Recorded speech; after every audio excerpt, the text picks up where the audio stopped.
The search and filter are similar to the TriggerForms, but they operate on trace data which has been captured rather than on input signals.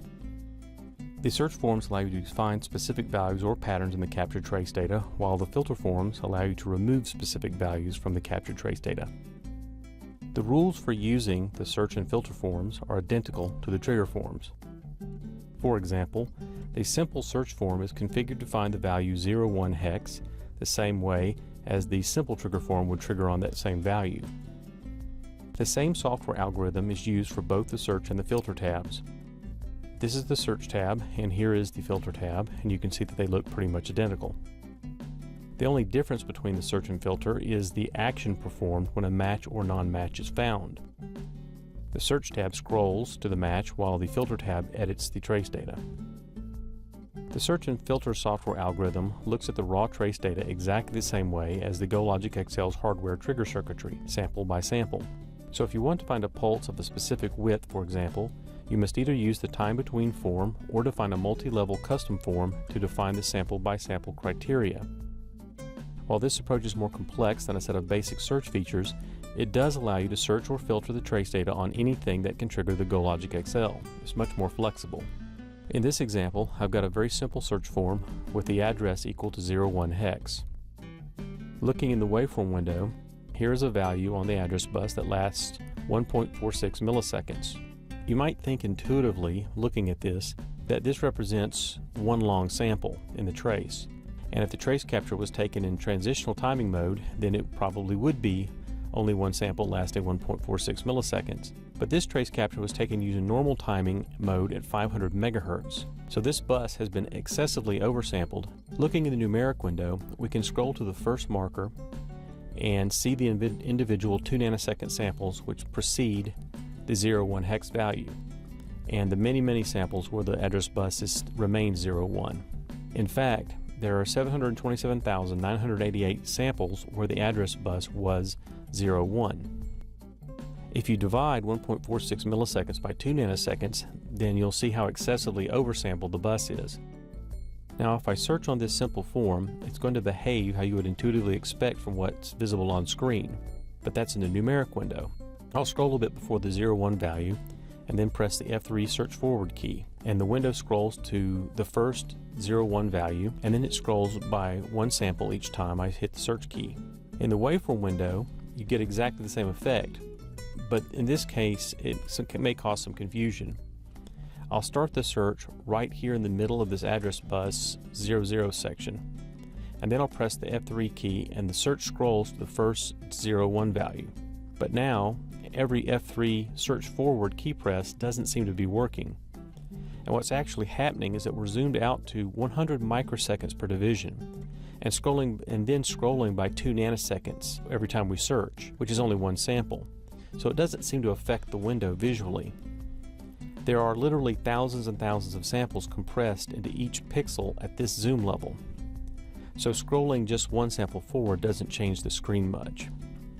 You can see the search happening in the numeric window where it's scrolling to the next line. But because there's so many samples in this 01 value, the waveform window doesn't appear to move at all, although it really is. So if you wanted to search on a really long 01 hex value on the address bus, then you must be a little more precise in the search form. Let's choose 1 millisecond and then try the search again. Now what this will do is search until the address bus is 01 hex for at least 1 millisecond.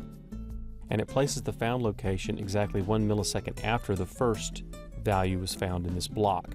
In the numeric window, we can repeat the same search. The software will find the first 01 sample, then continue until the address bus is 01 for 1 millisecond, and then it'll stop. And this is 500,000 samples farther.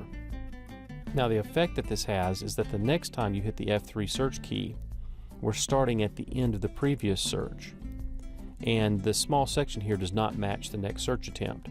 So it's not going to find another match until it goes back to the next block. And notice that it takes a while to search through millions of samples.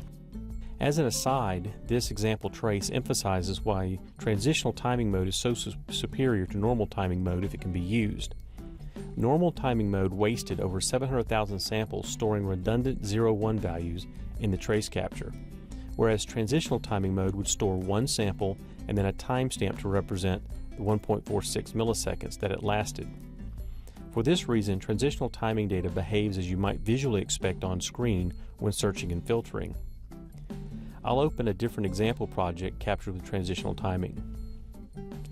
This longer period where the address is F8 lasts 760 nanoseconds compared to these shorter values that last about 248 nanoseconds each. The longer value is one sample in the trace data because this is transitional timing mode, and you can see that here in the numeric window. So typing if address equals F8 of any length, the software will scroll in the data to everywhere you see an F8 on the address bus. Now if I want to search on the longer F8 values only, I must change the timer in the search form. So now it searches only to the samples where F8 lasts at least 700 nanoseconds. Notice that the search feature is much faster when transitional timing data is used. This is because transitional timing is much more information dense than normal timing trace captures.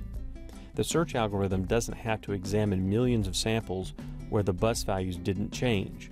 It can just look at samples which have the correct value and length. One last note is that the filter form only works on raw trace data and no serial bus filter forms are available. You can use the Simple, Series, and other filter forms to edit the raw signals, and the serial bus data will be regenerated after the filter process is done. Of course, it may be challenging to define a filter form which doesn't corrupt the raw signal so that the new serial conversion remains valid.